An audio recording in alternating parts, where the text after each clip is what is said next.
आज का दंगल प्रयागराज में हुए अतीक अहमद और अशरफ के हत्याकांड को लेकर है।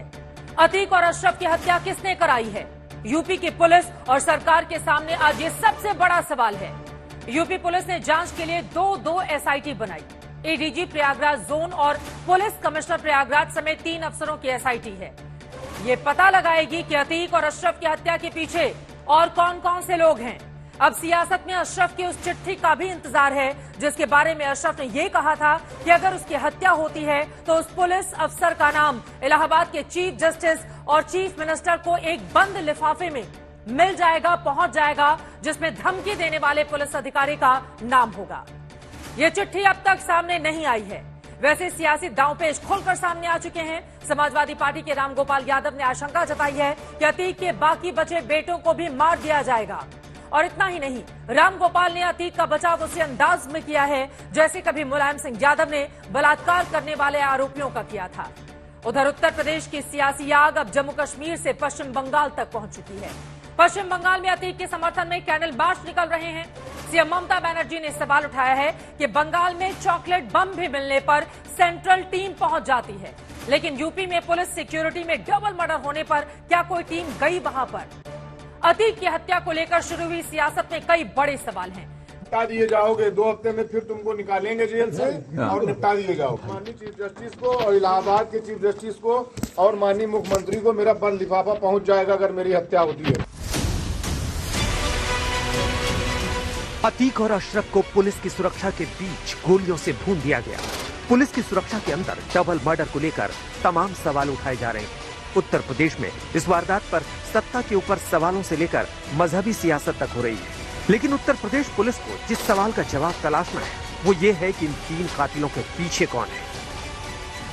कौन है वो सरगना जिसकी साजिश के तहत पुलिस वालों के बीच मीडिया के कैमरे के सामने 3 कातिलों ने डबल मर्डर करने का दुस्साहस दिखाया है। ये सवाल इसलिए भी उठ रहे हैं क्योंकि जिन 3 शूटर्स ने अतीक और अशरफ की हत्या की है, उन शूटर्स की ना तो उतनी उम्र है जो अतीक की अदावत में हत्या करे, ना उतना तजुर्बा और ना ही उतनी हैसियत दिखती। शूटर्स के पास मिले हथियारों में जिगाना पिस्टल की मौजूदगी भी ऐसे तमाम सवाल खड़े करती है कि आखिर अतीक अशरफ की हत्या के पीछे किस बड़े चेहरे का हाथ है। वैसे अतीक और अशरफ की हत्या किसने की है, इसकी पड़ताल के लिए प्रयागराज के शाहगंज थाने में FIR 37/23 दर्ज की गई, जिसकी जांच के लिए 2 SIT बनाई गई।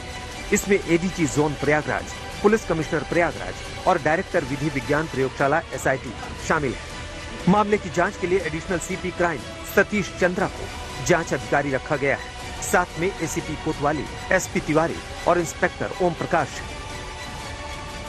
इस जांच का क्या नतीजा निकलता है इसका इंतजार होगा, लेकिन इस बीच अतीक अशरफ की हत्या पर सियासी और कानूनी दोनों तरह के सवाल उठाए जाने लगे हैं। अतीक अशरफ की हत्या का मामला सुप्रीम कोर्ट तक पहुंच गया है। एनकाउंटर की जांच कराने की मांग की जा रही है, तो वहीं पूर्व IPS अधिकारी अमिताभ ठाकुर ने सुप्रीम कोर्ट के चीफ जस्टिस को चिट्ठी लिखकर अदालत की निगरानी में CBI जांच कराने की मांग कर डाली। उधर सियासत में भी बीजेपी के विरोधी दल अतीक अशरफ की हत्या को सत्ता की शह पर की गई हत्या बताने लगे। अभी तो अतीक के 2 लड़के बंद और हैं जेल में। इलाहाबाद में चर्चा ये है कि इन लड़कों को भी किसी न किसी बहाने मार दिया जाए। मीडिया ने गैंगस्टर और फलाना ये सब बना दिया, तो कभी कभी कुछ घटनाएं हो जाती बड़े बड़े लोगों से। यहाँ ऐसे बड़े बड़े पदों पे लोग बैठे हुए हैं जो बम फेंक के 10-10, 15-15 लोगों को मरवा दिया, आप सब जानते हैं। वैसे अतीक जैसे अपराधी को सत्ता का सुरक्षा कवच देने का आरोप समाजवादी पार्टी पर ही लगता है, लेकिन अतीक की हत्या के बाद अब बीजेपी विरोधी हर दल एनकाउंटर वाली सरकार कहकर सवाल उठा रही है। अपराधियों का सफाया मैंने मार दीजिए उसको, ये कोई तरीका है? इसका मतलब जो जेल में जाएगा तो उसको मार दीजिए, ऐसा कोई नियम है? कोर्ट न फैसला करता है कि अगर किसी को ये भी सजा होती है कि उसको फांसी की सजा हो। इस तरह का लग रहा था कि एकदम स्क्रिप्टेड है। अपराधियों का खात्मा होना चाहिए, उसके लिए तरीका है ना भाई। उत्तर प्रदेश में हुई इस हत्या पर जम्मू कश्मीर से लेकर बंगाल तक सियासत शुरू हो चुकी है। पुलिस की कस्टडी में जिस तरह से उनकी हलाकत हुई, लगता है कि यूपी में जंगल राज है। आपसे बात करते हुए डर लगता है कि आप में से कौन आकर के हमें सीधे गोली मार दे। हमें तो सबसे पहला डर अब यही होने लगा कि पहचान करके बात की जाए, देख करके बात की जाए। इस डबल मर्डर कांड का असर ऐसे समझिए, पश्चिम बंगाल में तो अतीक अहमद के समर्थन में कैंडल मार्च रैलियां तक शुरू हो चुकी हैं। हमारा इधर में कुछ भी होता है, एक छरपोका भी किसी को कम बाइट करते हैं तो उसमें भी सेंट्रल टीम भेज देता है। कितना सेंट्रल टीम किया, कितना सेंट्रल टीम विजिट किया? क्या चल रहा है देश में? जिसको मर्जी मार दो। अतीक अहमद और अशरफ की हत्या को लेकर उठाए जा रहे सियासी सवालों के जवाब सियासत के मैदान में ही दिए जाएंगे, लेकिन जान का खतरा बताने के बावजूद, सुप्रीम कोर्ट तक गुहार लगाने के बावजूद और मारे जाने से 15 दिन पहले अशरफ के उस दावे के बावजूद कि उन दोनों भाइयों की हत्या होने वाली, पुलिस ने जो लापरवाही बरती और दोनों भाइयों की हत्या हुई, उसका कानूनी जवाब यूपी पुलिस को देना ही होगा। अरविंद ओझा और अभिषेक मिश्रा के साथ कुमार अभिषेक, प्रयागराज, आज तक। बहुत सारे सवाल हैं जो इस वक्त हिंदुस्तान के सामने खड़े हुए हैं, इसी वजह से आज तक भी कुछ सवाल पूछ रहा है और एक एक करके वो तमाम सवाल आपको टीवी स्क्रीन पर दिखाते हैं। अतीक के कातिलों का आका आखिर कौन है? वो 3 लड़के 3 अलग अलग जगहों से आते हैं, लेकिन यकीनन उनको जोड़ने का काम किसी की ओर से तो किया गया होगा। वो आका आखिर कौन है? हमारा दूसरा सवाल, बंद लिफाफा हत्याकांड के क्या सारे राज खोलेगा जिसका जिक्र अशरफ की ओर से किया गया था और यकीनन उसके इस बयान के बाद, यानी कि पहले जो बयान दिया गया था खुद की हत्या और की साजिश का वो डर दिखा रहा था, उसने कई सवालों को यहाँ पर जन्म दिया है। अशरफ के उस लिफाफे में आखिर नाम किसका है? सबसे बड़ा सवाल, वो नाम देश के सामने कब आएगा?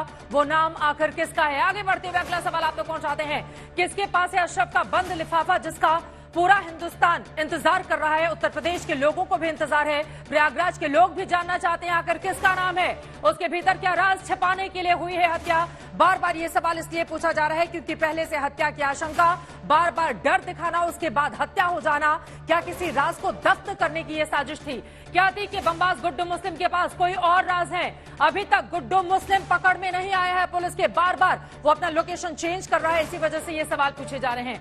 हत्या से पहले अशरफ गुड्डू मुस्लिम के बारे में आखिर क्या राज बताना चाहता था? आपको याद होगा, जैसे ही अशरफ गुड्डू मुस्लिम का नाम लेता है उसके तुरंत बाद उसको शूट कर दिया जाता है। अतीक के बाद गुड्डू मुस्लिम को लेकर आखिर वो कौन से राज थे जो वो देश के सामने मीडिया के जरिए पहुंचाना चाहता था? ये भी सवाल कायम हो रहा है। कहां है अतीक की क्राइम पार्टनर पत्नी शाइस्ता परवीन को लेकर बार बार सवाल।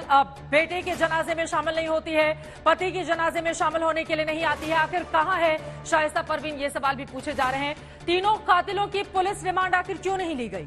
न्यायिक हिरासत में उनको भेज दिया गया, पुलिस ने रिमांड क्यों नहीं मांगी? पुलिस रिमांड नहीं मांगने को लेकर विपक्षी दलों की ओर से भी लगातार सवाल दागे जा रहे हैं।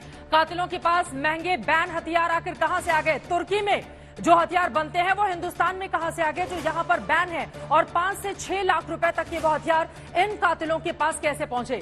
मर्डर केस का पूरा सच आकर देश के सामने कब आएगा, ये बड़ा सवाल है। हालांकि टीमें गठित कर दी गई हैं। अतीक का गुर्गा गुड्डू मुस्लिम कब होगा गिरफ्तार?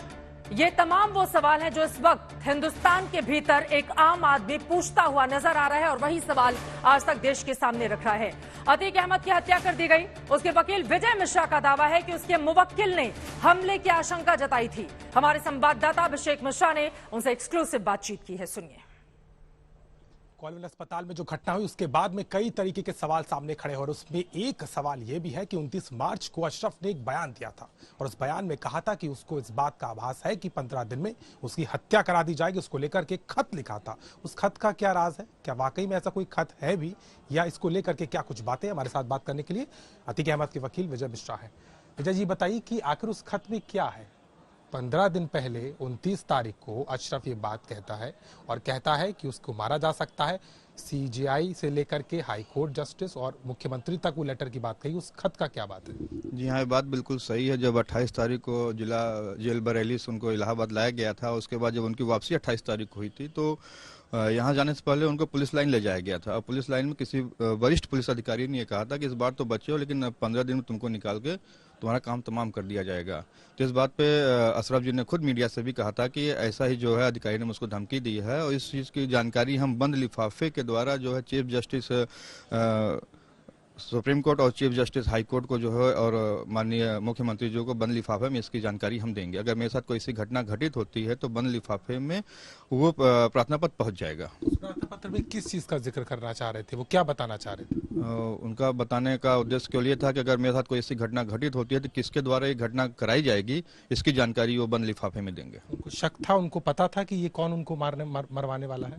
जी हाँ, उनको शक था, लेकिन उन्होंने नाम का डिस्क्लोज नहीं किया था। मैं जिला जेल बरेली गया था उनसे मिलने के लिए विधिक तरीके से, क्योंकि मुझे माननीय एमपी एमएलए कोर्ट का आदेश था कि जब भी जाए जेल तो उनकी मुलाकात कराई जाए। तो मैंने उनसे पूछा था इस घटना के बारे में, इस बात के बारे में, तो उन्होंने बताया था कि यार आप मेरे अधिवक्ता, मैं आपको नहीं बताऊंगा, आपको परेशानी हो सकती है, लेकिन मुझे धमकी पुलिस लाइन में दी गई थी।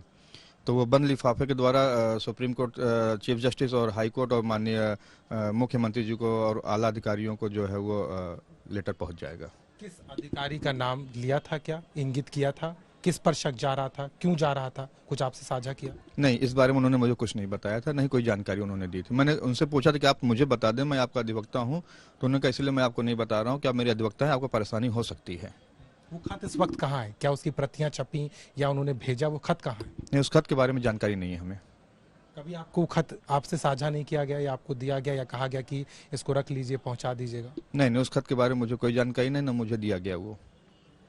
क्या आपको लग रहा है क्यों, किस तरीके की जो घटना हुई, क्योंकि आप लोगों ने कई सवाल भी खड़े किए हैं, आप इस पूरे मामले को लेकर के, जो कि आप कह रहे हैं कि उनको शक भी था, क्या आपको लगता है कि सुरक्षा को लेकर के जिस घेरे में वो था, जिस तरीके से ले जाया गया, मेडिकल के लिए कॉलविन अस्पताल ले जाना, इन सब चीजों पे लेके आपको क्या लगता है? क्योंकि पूर्व से ही जो है अशरफ जी ने कहा था कि मुझे जान का खतरा है और जेल से निकाल कर हमको मार दिया जाएगा, तो उसमें एक हाईकोर्ट भी जो है याचिका दाखिल की गई थी, जिसमें जो है 21/3/2023 को माननीय उच्च न्यायालय ने आदेश किया था उनकी सुरक्षा को लेके, और आदेश में यह भी कहा था कि जब उनको जिला जेल बरेली से निकाल किसी अन्य जेल में या कहीं अन्य ले जाया जाए तो उनकी सुरक्षा का पूरा ध्यान दिया जाए। सारे पुलिसकर्मियों के जो है बॉडी वार्म कैमरे होने चाहिए, उनके अधिवक्ता उनके साथ होने चाहिए, अगर कहीं यात्रा होती है तो पूरी वीडियोग्राफी कराई जाए, और उनकी गाड़ी, जिस गाड़ी से वाहन से जाते हैं उस वाहन का भी चेकअप कराया जाए। तो ये सब चीजें माननीय उच्च न्यायालय ने आदेश दिया था, लेकिन पुलिस वालों द्वारा या पुलिस प्रशासन द्वारा इसका कोई भी जो है पालन नहीं किया गया है। सुप्रिंटेंडेंट का ये भी कहना है कि उनको इत्तला ही नहीं थी कि वो आने वाले हैं। क्या इस तरीके की भी चीजें हैं? आपको लग रहा है कि कुछ चीजें ऐसी हैं जिस पर गौर नहीं किया गया मेडिकल लाने से पहले? जी हाँ, ये बिल्कुल बात सही है। वहाँ के जो है सीएमसी जो डॉक्टर हैं नाइदा जी, उन्होंने भी कहा था कि जो है मुझे पुलिस द्वारा कोई जानकारी नहीं दी गई कि अतीक अहमद जी और अशरफ जी का जो है मेडिकल चेकअप होगा। एक सवाल बड़ा थोड़ा कानूनी है, तो इसलिए मैं पूछना चाह रहा हूँ, 17 तारीख तक रिमांड दी गई थी, जो आज खत्म हो गई है 5 बजे। अब अतीक अहमद और अशरफ दोनों मारे गए हैं, तो अब क्या होगा इसमें? आप कुछ मांग कर रहे हैं कोर्ट में? जी हाँ, अपने सीनियर अधिवक्ता के साथ सलाह लिया जाएगा, उस पर कोई रणनीति बनेगी तो उसके द्वारा फिर उसके बाद कुछ किया जाएगा इसमें। आपको लगता है कि जिस तरीके की धारा 144 लागू की तमाम जनपदों में असुरक्षा का भाव है हर जगह, इसको लेकर के आप? अब ये पुलिस प्रशासन का अपना मामला है, जो इसकी वजह से 144 धारा लागू की है। इस पे कुछ सामने आएगा? आपको लगता है ये खत आएगा सामने या भेजा जाएगा? उनकी बात क्या उन परिवार में या कोई शख्स है जो पहुंचाएगा, जिसका राज वो अपने दिल में रखे हुए थे, उस खत में लिखे हुए? जी जरूर, अगर उन्होंने कोई खत लिख के ऐसा रखा हुआ तो जरूर आएगा सामने।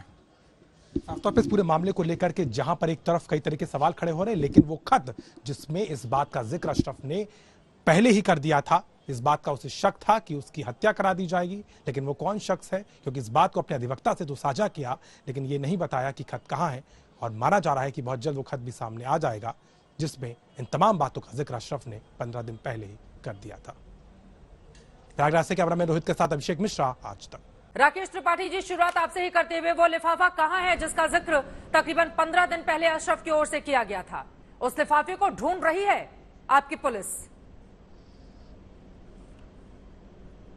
देखिए चित्रा, वास्तविकता में ऐसा कोई लिफाफा है भी या केवल ये सिगूफा है? मुझे लगता है ये सारी बातें केवल कयास के आधार पर नहीं, तथ्यात्मक जांच और अन्वेषण के आधार पर तय होंगी, क्योंकि जितने भी माफिया होते हैं, इन माफियाओं के द्वारा सामान्य तौर पर इस बात की आशंका हमेशा जताई जाती है, जब भी वो पुलिस कस्टडी में होते हैं, जुडिशियल कस्टडी में होते हैं, तो आशंका हमेशा इस बात की जताते हैं कि मेरी हत्या कर दी जाएगी, मुझे खतरा है। इसलिए क्योंकि जो स्वयं लोगों के लिए खतरा उत्पन्न हो जाता हो ना, उसको ये हमेशा आशंका रहती है कि मेरी जीवन की आयु बहुत कम है और अपराधी की आयु बहुत कम होती है। इसलिए इस प्रकार की आशंकाएं कोई पहली बार किसी माफिया ने जताई है, ऐसा नहीं है। अगर कोई माफिया कोई किसी भी बात माफिया कह के रहा बारे है में इस तरह के और 15 दिनों के बाद बयान बात देख सच सकते हो जाती है, तो फिर उसको सिर्फ कयास नहीं कहा जा सकता है। राकेश त्रिपाठी जी, 15 दिन पहले का बयान और अगर वो सच हो जाए तो वो कयास कैसे हो सकता है?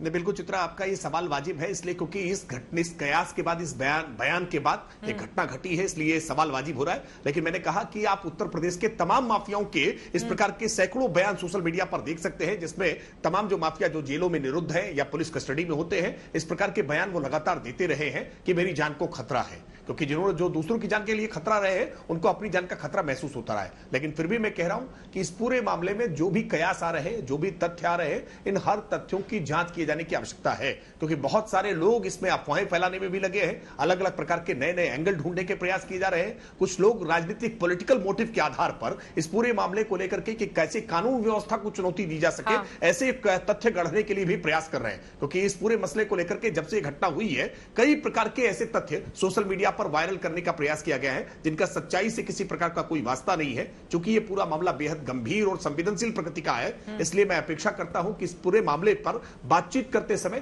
तथ्यात्मक आधार जिसका हो, जिसके साक्ष्य हो, केवल उतनी बात की जाएगी तो बेहतर होगा। ठीक है, अब तथ्यात्मक बात यह है कि पुलिस ने तीनों कातिलों का रिमांड नहीं लिया जिन्होंने अतीक और अशरफ का कत्ल किया। इसके पीछे की बड़ी वजह क्या है? क्या उन्हें बचाने की कोई कोशिश हो रही है, जैसा कि विपक्षी दलों की ओर से आरोप लगाए जा रहे हैं? उन्होंने इतने महंगे हथियार कहां से लिए? क्या पुलिस को इस बारे में जानकारी नहीं चाहिए? टर्की में जो हथियार बनता है, हिंदुस्तान में जो बैन है, किसने प्रोवाइड करवाए जब वो बिल्कुल गरीब घर से ताल्लुक रखते हैं? 5-5, 6-6 लाख के हथियार कहां से आए? सारे लॉजिस्टिक किसने मुहैया कराए प्रयागराज में? ये तथ्य क्या पुलिस को नहीं जानना है? कई ऐसे सवाल हैं और ये तथ्यात्मक है, इस पर आप जवाब दीजिएगा। लेकिन मनोज काका जी, आपके पास आते हुए, ये इतनी बेचैनी क्यों रहती है समाजवादी पार्टी के नेताओं में? ये बयान रामगोपाल यादव जी की ओर से क्यों दिया गया कि छोटे मोटे अपराध जो करता है उसको इतना बड़ा बना दिया गया है मीडिया की ओर से? 100 से ज्यादा मुकदमे जिसके ऊपर दर्ज हैं, जिनमें ज्यादातर हत्या, अपहरण, गैंगस्टर एक्ट और तमाम दूसरे हों, उसको आप कह रहे हैं छोटे मोटे अपराध। ये बात अलग है कि उसकी हत्या जिस तरह से की गई वो गलत है, वो नहीं होनी चाहिए, इस पर सवाल पूछे जाने चाहिए, लेकिन उसके अपराध को आप छोटा कैसे बना सकते हैं मनोज काका जी? चित्रा, जो आप सवाल कर रहे हैं कि छोटे मोटे अपराध की नहीं बात है। जो अतीक और अशरफ की जो हत्या हुई है, अतीक तो कम से कम न्यायालय की अभिरक्षा में था, और अतीक और अशरफ की हत्या, ये तो चित्रा आप भी मानती होंगी और पूरा देश और दुनिया ने ये माना है कि अतीक और अशरफ की हत्या सिर्फ एक हत्या भर नहीं है, बल्कि देश के माननीय उच्चतम न्यायालय की अभिरक्षा की हत्या है। अतीक और अशरफ माननीय उच्चतम अतीक जो है वो नैनी जेल में जब इलाहाबाद लाए गए हैं, गुजरात से इलाहाबाद, माननीय उच्चतम न्यायालय के आदेश पर, तो अब क्या उत्तर प्रदेश की सरकार न्यायालय की अभिरक्षा में भी लोगों की हत्याएं कराएगी? अब ये सवाल है, जो सवाल आपने किया वही मैं सवाल करना चाहता हूं कि जो कैदी अभी 15 दिन पहले 28 तारीख को ये सुनिश्चित कर चुका है कि उसकी हत्या कराई जा सकती है, तो सरकार का एलआईयू, सरकार का इंटेलिजेंस कहां था? और जब न्यायालय ने अभी निर्धारित किया था कि सभी पुलिस वाले, सभी पुलिसकर्मी कैमरे से लैस रहेंगे, वीडियोग्राफी होगी, तो इतनी रात में और उसी कालमीन हॉस्पिटल के सीएमएस ने बयान दिया है कि उसे कोई जानकारी नहीं थी। एक चैनल पे तो कुछ दर्शकों ने यहां तक कहा कि जो हत्यारे थे वो पुलिस के ही जीप में बैठ के आए। तो ये सब वाजिब सवाल है और ये ठीक परंपरा नहीं है। आप भी मानते हैं मनोज रामगोपाल यादव इतने सीनियर आपकी लीडर है, एक सेकंड सुनिए ना मनोज जी, इधर उधर मत जाइए, उनका बयान मैं पढ़ देती हूँ। अतीक को मीडिया ने गैंगस्टर बना दिया, कभी कभी घटनाएं हो जाती हैं। अरे जिसने 1979 में अपने ही गुरु की हत्या कर दी हो सिर्फ इसलिए क्योंकि उन्होंने मना कर दिया था कि चुनाव नहीं लड़ो, आपस में मतभेद हो जाते हैं। 2005 में एक सिटिंग एमएलए की हत्या कर दे, एक सेकंड सुनिए, इधर उधर की बात मत कीजिए। 2005 में एक सिटिंग एमएलए की वो हत्या कर देता हो जिसके गंभीर आरोप उसके ऊपर लगे हो, स्थिति यहां तक हो जाती है कि फिर रातों रात सरकार जला देती है शव को। उसके बाद अपहरण हो जाता है उमेश पाल का, जो कि चश्मदीद होता है। उसके बाद फरवरी महीने में उसकी हत्या कर दी जाती है इसी साल। छोटे मोटे अपराध हैं ये। समाजवादी पार्टी को अगर ये छोटे मोटे अपराध नजर आ रहे हैं तो फिर बड़ा अपराध आपकी नजर में क्या है बताइए दर्शकों को। ये कोई बयान होता है इस तरीके का? मनोज काका जी, अपराधियों को बढ़ाने वाला उनका मनोबल, इस तरह का बयान दे रहे हैं आप लोग। थोड़ा सुनने का भी धैर्य रखिए, इतना व्यग्रता मत दिखाइए। क्यों व्यग्रता नहीं दिखाऊंगी? गलत बयानी पर बिल्कुल व्यग्रता दिखाऊंगी, बिल्कुल दिखाऊंगी। गलत बयानी पर बिल्कुल दिखाऊंगी। जवाब दीजिए, बाकी सवाल जो आपने खड़े किए थे 12 सवाल मैंने पूछ लिए थे। चित्रा, यही भारतीय जनता पार्टी और इसके मुखिया और उत्तर प्रदेश के मुख्यमंत्री जी उसी पूर्वांचल में जा करके जो अपराधी सबसे टॉप 10 के अपराधी हैं उनको बगल में बैठाए हैं। क्या बात करें, उन्होंने अतीक के संदर्भ में ये बात नहीं कही, उन्होंने समग्रता के आधार पर यह बातचीत कही कि अगर कहीं कोई, वो ये कह रहे थे कि अतीक का कितना बाजार खड़ा करा जा रहा था, क्या नहीं पत्रकारों ने दिखाया उसका कि हर जगह कैमरे थे और आपके तो चैनल वहां था जब गोलियां चली, आपका तो था वहां, लाइव व्यू आपका। तो यही है ना कि हम तो सच दिखा ही रहे हैं और सच बोलने की हिम्मत नहीं दिखा रहे ना। आपसे पूछ रहे हैं कि छोटा मोटा अपराध था क्या वो? लोगों का कत्ल कर देना क्या छोटा मोटा अपराध था? उमेश पाल का कत्ल कर देना क्या छोटा मोटा अपराध था? देखिए उसकी हत्या जिस तरह से हुई है वो गलत है, उसको जस्टिफाई नहीं किया जा सकता है, लेकिन 100 से ज्यादा अपराधों में जो लिप्त हो वो छोटा मोटा अपराधी हो गया मनोज काका जी, और बैठकर आप बचाव कर रहे हैं यहाँ। कभी समाजवादी पार्टी ने यह नहीं कहा है कि उमेश पाल का जो हत्या हुई वो बर्बर नहीं, हमेशा हमारी पार्टी ने कहा, हमारे राष्ट्रीय नेता ने हमेशा ये बात कही है कि जब पुलिस अभिरक्षा में, पुलिस की सुरक्षा में किसी व्यक्ति की हत्या हो गई और पुलिस सुरक्षा से बढ़ के उसी शहर में अब न्यायालय की अभिरक्षा में हत्या हो गई, हमारे नेता ने हमेशा सवाल खड़ा किया है। और वही उमेश पाल समाजवादी पार्टी के सरकार में कभी उनका कुछ नहीं हो पाया। ये सवाल उसी सरकार से है जो सरकार इस बात का दम भरती है कि कानून व्यवस्था दुरुस्त है। अभी आज बांदा में एक बेटी को गोली मारी गई, सरेआम मारी गई, और जालौन में, बांदा में कल 3 हत्याएं हुई, आजमगढ़ में हुई, बलिया में हेमंत यादव की सरकार संरक्षित अपराधियों ने सरेआम हत्या करी। मैं सरकार से समाजवादी पार्टी ये जानना चाह रही है कि उस पर कब सवाल खड़े करेंगे। और ये जो परंपरा आप किसी अपराधी के खिलाफ फिर कह रहे हैं, समाजवादी पार्टी के बयानों को तोड़ मरोड़ के ना पेश करा जा। समाजवादी पार्टी ये चाहती है कि हर अपराधी के खिलाफ कड़ी से कड़ी कार्रवाई हो, लेकिन ये न्यायालय सुनिश्चित करेगा। क्या अब इस देश में तालिबान चलेगा? तालिबान चलेगा? तालिबान हो गया है ये देश हमारा, न्यायालय, कानून, संविधान कुछ नहीं है। इसका आप जवाब दे दीजिए, उसके बाद बाकी मेहमानों के पास जाऊंगी। देखिए, बहुत व्याकुलता के साथ, बहुत व्यग्रता के साथ समाजवादी पार्टी के प्रवक्ता जिस तरह के विषय उठा रहे हैं और बहुत इस बात पर जोर दे रहे हैं कि पुलिस अभिरक्षा में हत्या कैसे हो गई। मैं उनको, जब आप बोल रहे थे वो शांति से मनोज काका बेटी की हत्या हुई है कि नहीं? ठीक है, मैं पूछ लेती हूँ। जब आप बोल रहे थे मनोज जी, ये तरीका ठीक नहीं होता, ये तरीका ठीक नहीं होता है, ये तरीका ठीक नहीं होता है। ठीक है, बोलिए। मैं मनोज काका को चुपचाप सुन रहा था। इन्होंने तमाम सारे ऐसे आरोप लगाए हैं जो आरोप बहुत गंभीर और संगीन है। उन्होंने कहा कि प्रत्यक्षदर्शी ये कह रहे हैं कि पुलिस की जीप पे बैठ करके अपराधी आए थे। इस प्रकार की बात की जिम्मेदारी क्या मनोज काका स्वयं लेंगे?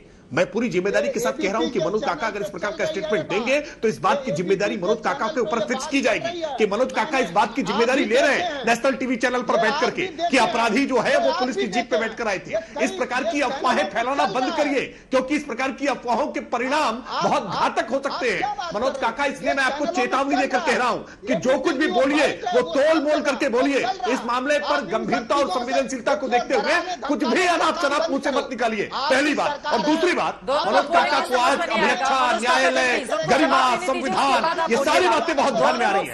मनोज काका ये पूरी डिबेट नहीं बोलने दूंगा आपको, मैं पूरी डिबेट में मनोज काका को नहीं बोलने दूंगा, मैं मनोज काका को पूरी डिबेट बोलने नहीं दूंगा।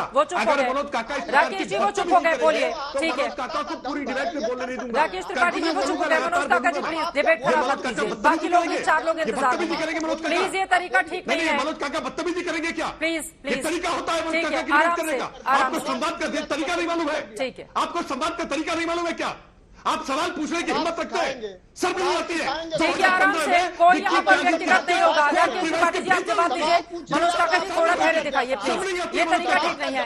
मनोज काका जी प्लीज, मैं आपको ऑडियो डाउन करा दूंगी, वो ठीक नहीं लगेगा मनोज काका जी। ठीक है राकेश जी, मेन मुद्दे पर पालने वाले मनोज काका की हिम्मत होती है, मनोज काका सवाल पूछेंगे। ठीक है, अपराधियों को पालते रहे हैं, अतीक अहमद जैसे खूंखार अपराधियों को पाला है आपने, और आप सवाल पूछ रहे हैं। भाई चित्रा जी जो भी सवाल पूछे, चित्रा जी के सवाल वाजिब होंगे। हम पत्रकारों के सवाल या किसी ऐसे न्यूट्रल व्यक्ति के सवाल जो अपराधियों का पालक न रहा हो, हम उस सारे सवालों के को वाजिब उसको जवाबदेही मानते हैं। लेकिन ये मनोज काका सवाल जिन्होंने जिनकी सरकार रहते हुए कृष्णानंद राय को 200 गोलियां मारी गई थी, 67 गोलियां उनके शरीर से बरामद हुई थी, AK-47 से हत्या हुई थी, राजूपाल विधायक की दिन दहाड़े दौड़ा करके गोली मारी गई थी इसी अतीक अहमद के द्वारा। उस अतीक अहमद के बचाव में आप मातमपुरसी करने का काम कर रहे हैं, शर्म नहीं आती है? आपको अधिकार है कानून व्यवस्था पर बात करने का? पूरे उत्तर प्रदेश को तबाह करने का काम किया था आपके जातिवादी और मजहबी मानसिकता के कारण। और मैं फिर आश्वस्त कर रहा हूं, मैं चित्रा जी आपने सवाल पूछा, मैं चित्रा जी आपके सवाल का जवाब दूं, क्योंकि ये मनोज काका की वाहियात बकवास का जवाब देना ये आवश्यक नहीं समझता मैं। लेकिन चित्रा जी आपने सवाल पूछा कि रिमांड क्यों नहीं मांगी गई। मैं आपको जानकारी दे रहा हूं कि कल संडे का दिन था, छुट्टी का दिन था। छुट्टी के दिन पे ड्यूटी मजिस्ट्रेट नहीं होते हैं। ड्यूटी मजिस्ट्रेट इस रेगुलर मजिस्ट्रेट ना होने की वजह से रिमांड नहीं मांगी जा सकी थी। इस पूरे मामले को लेकर के एडीजी जोन प्रयागराज की अध्यक्षता में एक एसआईटी बनाई गई है। एसआईटी बनाने के कारण प्रक्रियात्मक विलंब हुआ है, लेकिन इस पूरे मामले में रिमांड भी मांगी जा रही है। इस पूरे भी मामले में हर तथ्य, जितने सवाल आपने उठाए हैं कि पिस्टल कहां से आई है, मॉडस ऑपरेंडी क्या है, मोटिव क्या था इनका, ये पहले कहां रुके थे, इन्हें लॉजिस्टिक सपोर्ट कहां मिला था, बहुत सारे सवाल, और इन सारे सवालों से भी जो उठे हुए सवाल है, हर सवाल का जवाब ये जानने की इच्छा मेरे मन में भी है। यह सवाल का जवाब जानने की इच्छा उत्तर प्रदेश और देश के हर व्यक्ति के मन में है। आधी रात को अदालतों को खुलते हुए निर्णय देते हुए देखा है, और इतना ये अहम मामला था। अगर उसमें बताया जाएगा कि नियम कायदे कानून और ये नहीं थे, वो नहीं थे, इस वजह से ऐसा हो गया, तो इस पे यकीन करना थोड़ा मुश्किल होगा। लेकिन ठीक है, आप बोल रहे हैं तो इंतजार कर लेते हैं। भानु प्रताप जी, मैं आपके पास आते हुए उसके बाद बाकी मेहमानों के पास जाऊंगी। भानु प्रताप जी, पहले की सरकारों में, अब की सरकार में, चूंकि आप फॉर्मर डीजीपी रहे हैं, मुझे लगता है कि आप जो बातें बोलेंगे वो सच के काफी ज्यादा करीब होंगी। किस तरह का फर्क पाते हैं आप इस पूरे मामले में? पुलिसिया चूक कहां हुई, इसके बारे में भी जानकारी आपसे चाहूंगी। और पुलिस ने तीनों ही कातिलों की रिमांड क्यों नहीं मांगी? सब लोग ये सवाल पूछ रहे हैं कि न्यायिक हिरासत में क्यों भेज दिया गया? कातिलों की रिमांड लेते, सवालों का जवाब हासिल करते, क्या सिर्फ इसलिए क्योंकि वहां पर, जैसा कि राकेश त्रिपाठी जी जिक्र कर रहे हैं कि ये नहीं थे, इस वजह से ऐसा नहीं हो पाया? और आगे क्या पुलिस करेगी इस बात का भरोसा किया जाए? भानु प्रताप जी। देखिए चित्रा जी, आपने 3 प्रश्न मुझसे पूछे हैं, इससे मेरी टिप्पणी आप चाहती है। पहला ये कि पहले की सरकारों में और की सरकारों में कानून व्यवस्था को लेकर क्या अंतर जी? कानून व्यवस्था केवल आंकड़ों के आधार पर नहीं आंकी जाती है। आंकड़े महत्वपूर्ण होते हैं, लेकिन आंकड़ों से भी अधिक महत्वपूर्ण तो एक और तथ्य होता है जिससे मैं आता हूँ। जिससे की संसदीय से घटनाएं प्रत्येक सरकार के कार्यकाल में हुई है और हर जगह होती रही है, और इसका एक प्रभाव पड़ता है। ये एक संसदीय से घटना है, इसका दुष्प्रभाव निश्चित करा है। यहाँ तक अंतर की बात है, जो मैंने कहा था कि कानून व्यवस्था में क्या पैमाना सबसे महत्वपूर्ण होता है, वो जनता का परसेप्शन होता है। जनता के अंदर सुरक्षा की भावना होती है। जनता के अंदर सुरक्षा की भावना का पैमाना यही है कि जनता जब भी सड़कों पे या कहीं भी सुरक्षित रूप से जा सकती है। पहले की सरकारों में, अब की सरकारों में अंतर ये है कि पूरी सुरक्षा खुल करके सामने आ रहा है, चाहे इस घटना से संबंधित हो या पहले की और भी घटनाओं से संबंधित हो, और जो FIR कराना चाहता है करा रहा है। पहले की घटनाओं में, अब की घटनाओं में एक अंतर ये है कि पहले ऐसे ही माफिया जिनके खिलाफ 104 साल मुकदमे कायम थे और दशकों से मुकदमे चल रहे थे, आप ही पत्रकारों द्वारा बताया, दर्जनों जजेज ने अपने को अलग कर लिया। बिल्कुल, कई वकीलों ने थे, लेकिन इनको एक नहीं, कई माफिया का नाम नहीं लेना चाहूंगा, कन्विक्ट किया गया है। अब ये में अगर दंड दिया जाता है तो इसका मतलब न्यायिक प्रक्रिया में एक दम है, उसके अंदर भय नहीं है, और जनता में सुरक्षा की भावना है। गवाह अब कई नहीं हो रहे हैं, गवाह खुल करके गवाही देने आ रहे हैं। तो पहले की सरकारों में, अब की सरकार में यही अंतर है कि अब दंड खुल करके दिया जा रहा है, न्यायिक प्रक्रिया बिना किसी दबाव के कार्य कर रही है, जो जैसा करना दो रहा है उसको वैसा साधना पड़ रहा है, और यही तो जनता में सुरक्षा की भावना है। घटनाएं होती है। ठीक है सर, आपकी आवाज पूरी साफ हम तक नहीं पहुंच पा रही, एक बार मैं उसको दुरुस्त करवाना चाहूंगी। लेकिन आपने पहले की सरकारों में, अब की सरकारों में एक फर्क भी बताया है, और उसी सवाल के साथ मैं बाकी लोगों के पास जाते हुए, सबसे पहले वारिस पठान जी हमारे साथ हैं। वो बता रहे हैं कि पहले की सरकारों में दबाव बहुत ज्यादा होता था, अब की सरकार में न्याय भी हो रहा है, न्याय होता हुआ दिखाई भी दे रहा है। वारिस पठान जी। देखिए चित्रा जी, सरकार किसी की भी आए, मगर देश तो चलेगा संविधान से ना, कायदे कानून से। रूल ऑफ लॉ पे प्रोसीजर है, CRPC है, IPC है, कानून के अंदर धारा है कि अगर एक आरोपी पकड़ाता है तो उसको सबसे पहले अगर मजिस्ट्रेट के पास लिया जाता है, वहां पे मजिस्ट्रेट साहब उसको पुलिस रिमांड देते हैं इन्वेस्टिगेशन करने के लिए। मगर इस केस में क्या देखा जा रहा है, सबसे संगीन गुनाह कर दिया उन लोगों ने, पुलिस की हिरासत के अंदर जाकर अतीक अहमद और उसके भाई का कत्ल कर दिया जाता है। पुलिस उनको अरेस्ट करती है, उनके पास से इंपोर्टेड पिस्तल मिलते हैं, उनको मजिस्ट्रेट के सामने लिया जाता है, मगर उनको तो जुडिशियल कस्टडी दे दिया जाता है। ये तक इंक्वायरी नहीं करने की कोशिश की जाती है कि पिस्तौल लाए कहां से। ये तो इंडिया में बैंड है, 7-7 लाख रुपए का एक पिस्तौल है। तो कानून व्यवस्था की तो हम रोज देख रहे हैं, धज्जियां उड़ती जा रही है।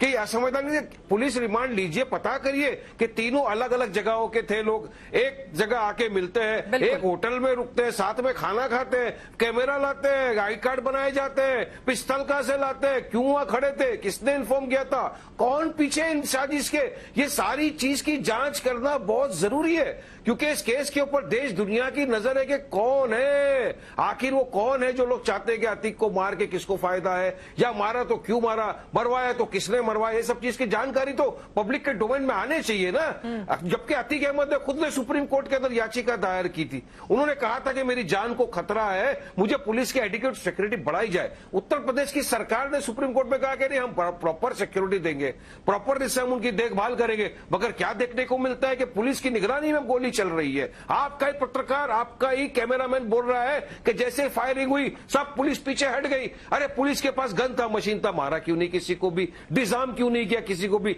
बस उठा के लेकर। इस तरह से इन्वेस्टिगेशन होता है क्या? मैंने, मेरी प्रैक्टिस के अंदर 22 साल की प्रैक्टिस है चित्रा जी मेरी, कभी मैंने इस तरह का क्रिमिनल केस में नहीं देखा कि आरोपी को पकड़ा हो और उसके बाद में उसका पुलिस रिमांड भी नहीं हुआ हो और सीधा उसको जुडिशियल कस्टडी के अंदर भेज दिया हो, कभी मैंने देखा। कुछ ना कुछ तो है रास जिसकी पर्दादारी है चित्रा जी, कुछ तो छुपाया जा रहा है, वहां पर इन्वेस्टिगेशन होना चाहिए। हम तो रोज बोल रहे हैं ना कि सुप्रीम कोर्ट की निगरानी में एक जांच कमेटी का गठन किया जाए जो इन्वेस्टिगेशन करे, तब जाके प्रॉपर मालूम पड़ेगा। कुछ ऐसे वीडियो सोशल मीडिया पे वायरल है जहां पर जो आई विटनेस है वो ये कह रहे हैं कि हमने देखा 4 लोगों को पुलिस की गाड़ी से उतरते हुए।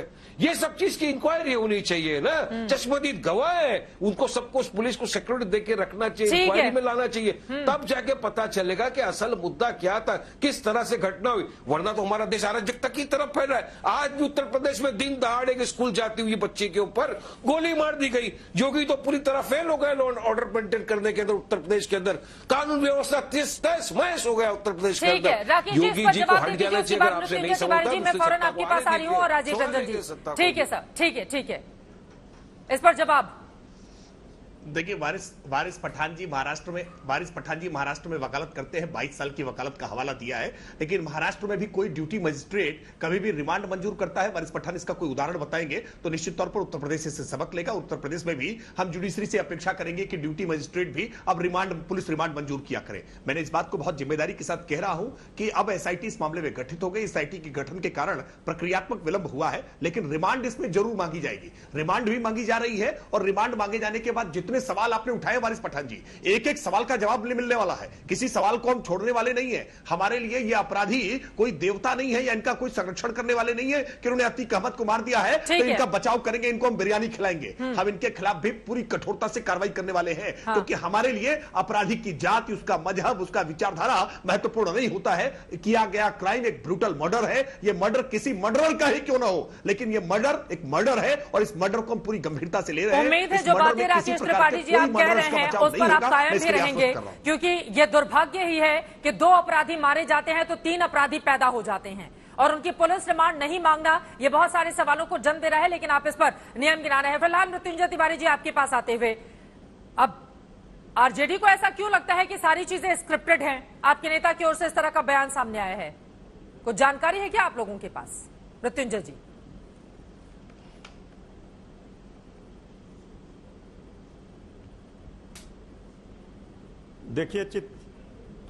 देखिए चित्रा जी, अपराधियों से, अपराध से किसी को सहानुभूति ना है ना रहेगा।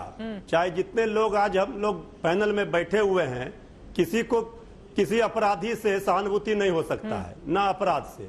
लेकिन जो सवाल खड़े हो रहे हैं उसका जवाब तो सरकार को देना पड़ेगा। ये सरकार की जवाबदेही, जिम्मेवारी है कि पुलिस कस्टडी में कोई है, अगर उसकी हत्या होती है तो ये तो सवाल चित्रा जी है कि आज अतीक इसका जनाजा नहीं निकला है, कानून का जनाजा निकला है यूपी में।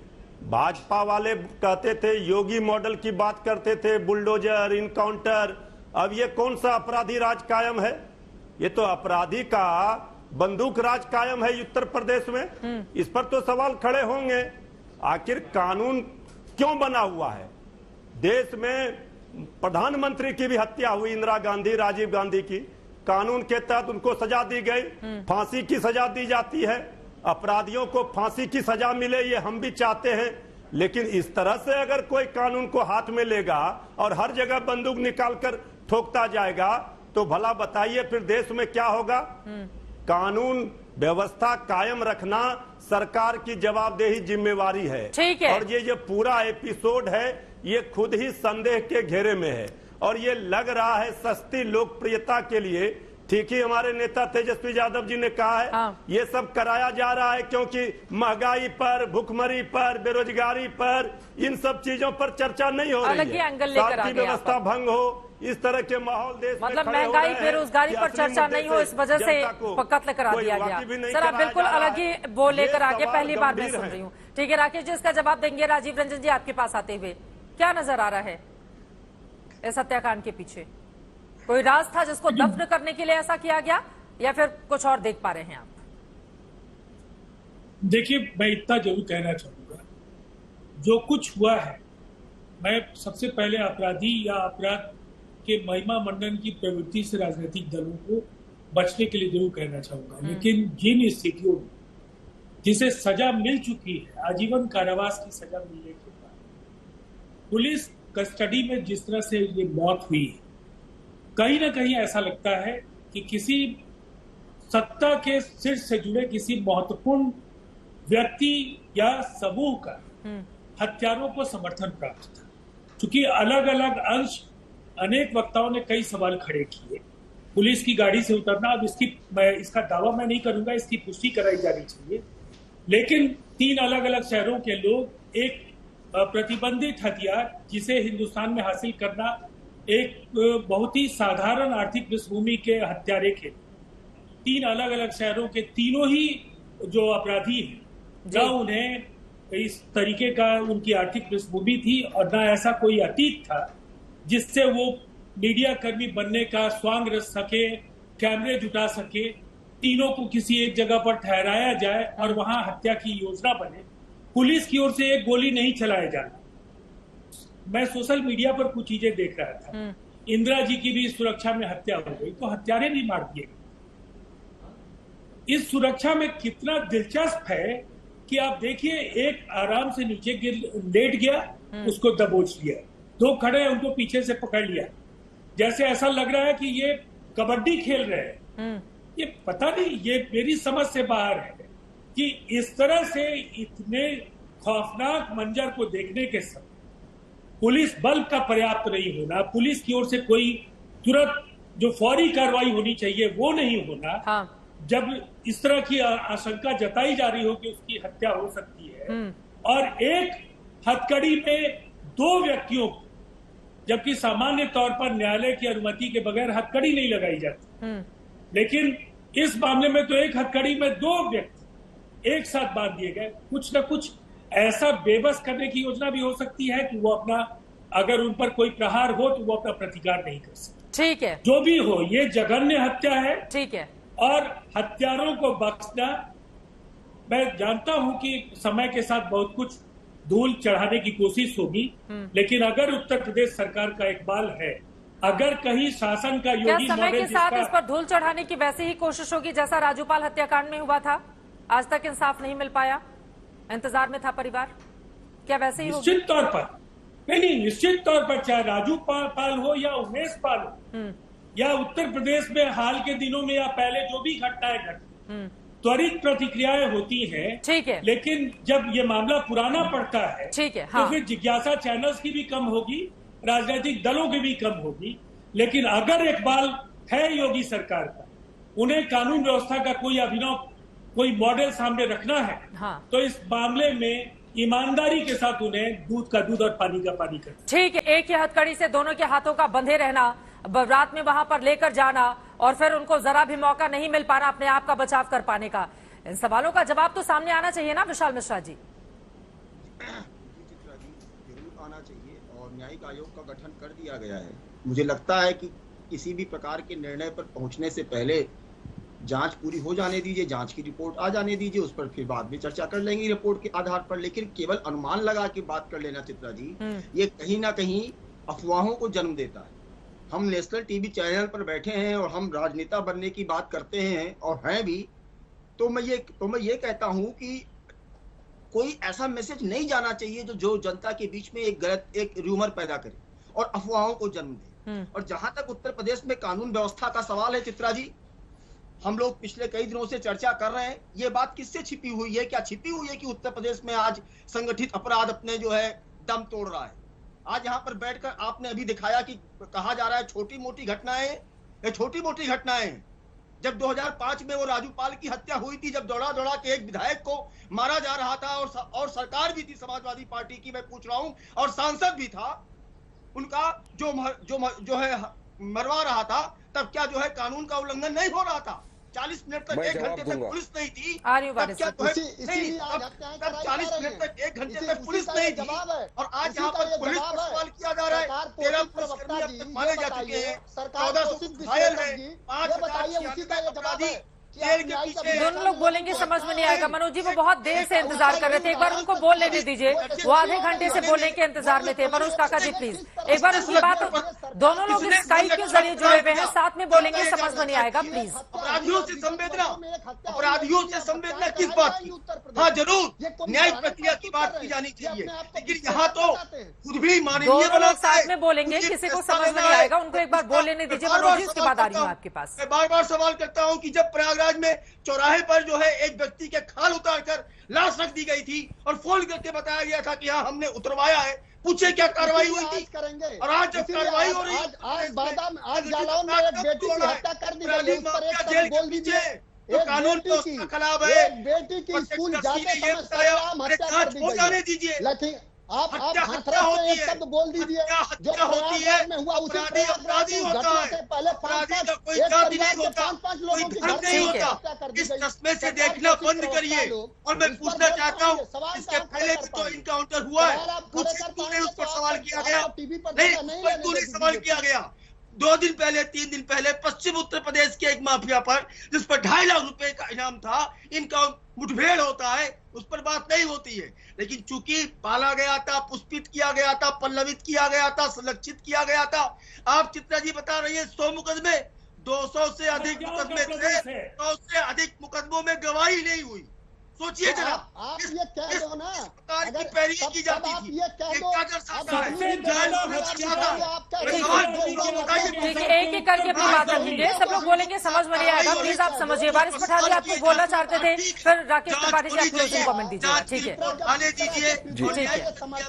देखिए चित्रा जी, मैं ये बोलना चाह रहा हूँ कि ये सब होता क्यों है, ये वजह क्या है कि जब योगी जैसा उत्तर प्रदेश का मुख्यमंत्री संविधान की शपथ लेकर उत्तर प्रदेश के मुख्यमंत्री बनते हैं, मगर वहीं पर फ्लोर ऑफ द असेंबली में खड़े रहकर बोलते हैं ठोक डालूंगा वाला पॉलिसी, मिट्टी में मिला देंगे वाली बात है, तो वहां के लोगों को इससे हिम्मत मिलती है। उसी का नतीजा आप देखिए, ठोक डालती है पब्लिक आके। अब उसका बयान क्या है कि उसको भी बनना था डॉन, उसको माफिया लॉर्ड बनना था, इसलिए आके उन्होंने गोली चला दी। तो ये सारी चीजें स्टार्ट होती है इसी तरह से, और अब आपके बस में कुछ नहीं है।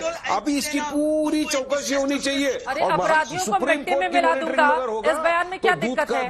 अपराधियों को मिट्टी में मिलाने की बात की थी ना वारिस पठान जी, उनके भीतर डर का होना तो जरूरी है ना, इस बयान में क्या दिक्कत है वारिस जी? तो कोर्ट कचहरी बंद कर दीजिए चित्रा जी। अगर आपको अपराधियों को मिट्टी में मिला देना है इसी तरह से, तो कोर्ट कचहरी कानून को बंद कर दीजिए। फिर संविधान रूल ऑफ लॉ की क्या जरूरत है? आपको लगता है कि इसने खून किया है, ये माफिया है, उसको रस्ते में लाइए, गोली से मार दीजिए, बुलेट फॉर बुलेट कर दिए। रूल ऑफ लॉ से चलेगा देश, रूल ऑफ गन से नहीं चलता चित्रा जी। और पुलिस वालों को जो मारे फिर उसके साथ क्या बर्ताव होना चाहिए? घर भेज दीजिए, वकीलों को घर भेज दीजिए। पुलिस वालों को जो मारे उसके साथ क्या बर्ताव होना चाहिए? उमेश पाल के साथ जो 2 पुलिस वाले मारे गए हैं वारिस पठान जी, वो आपकी जानकारी के लिए और देश को भी जानना जरूरी है। अगले ही महीने 4 मई को उसकी शादी तय थी, 30 साल से कम उसकी उम्र थी, वो पुलिस वाले थे, सुरक्षा में तैनात थे, किस गलती की सजा उनको मिली? चित्रा जी आपको अगर याद होगा तो, चित्रा जी आपको याद होगा, मैंने आप ही के चैनल पे खंडन भी किया था। मैं हर तरह की गैंगस्टरिज्म, माफिया गैंग, किलिंग का मैं खंडन करता हूं। मैं क्रिमिनल्स के अगेंस्ट में क्रिमिनल का खंडन करता हूं, मगर एक कायदे के हिसाब से चलेगा ना। आपको पता चला कि इसने किसी का खून कर दिया चित्रा जी, आप उसको ले जाके सीधा क्या फांसी पे चढ़ा तो नहीं देंगे? कोर्ट है, कचहरी है। अरे इंदिरा गांधी के भी जो कतिल के, उनको भी तो कोर्ट के अंदर ले गया था कुछ लोगों को। आतंकवादी जिसने मुंबई के अंदर हाहाकार मचा दिया था, उसको भी ट्रायल दिया। तो ट्रायल चलाइए, संविधान से उसको फांसी दे दीजिए। संविधान से चलाइए। मृत्युंजय तिवारी और राजीव रंजन जी ने इस देश के एक पूर्व प्रधानमंत्री की हत्या का एक विषय ध्यान दिलाया। देखिए चित्रा जी, मृत्युंजय तिवारी जी ने और राजीव रंजन जी ने इस देश के पूर्व प्रधानमंत्री की हत्या का जिक्र किया कि कैसे आत्मघाती इतने तमाम सुरक्षा व्यवस्था के भीतर प्रधानमंत्री की हत्या कर दी जाती है। और उन्होंने यह भी जिक्र किया कि प्रधानमंत्री के हत्यारों को मार दिया गया था। यहां पुलिस ने हत्यारों को मार क्यों नहीं दिया गया? अगर पुलिस ने हत्यारों पर शूट आउट कर दिया होता, उनको मार दिया होता, तो ये सवाल उठाकर रहे होते मनोज काका बैठ करके, राजीव रंजन जी और मृत्युंजय तिवारी, कि ये पुलिस ने जानबूझ करके साक्ष्य नष्ट कर दिए, पुलिस ने हत्यारों को मार दिया ताकि इस बात का खुलासा ना हो पाए।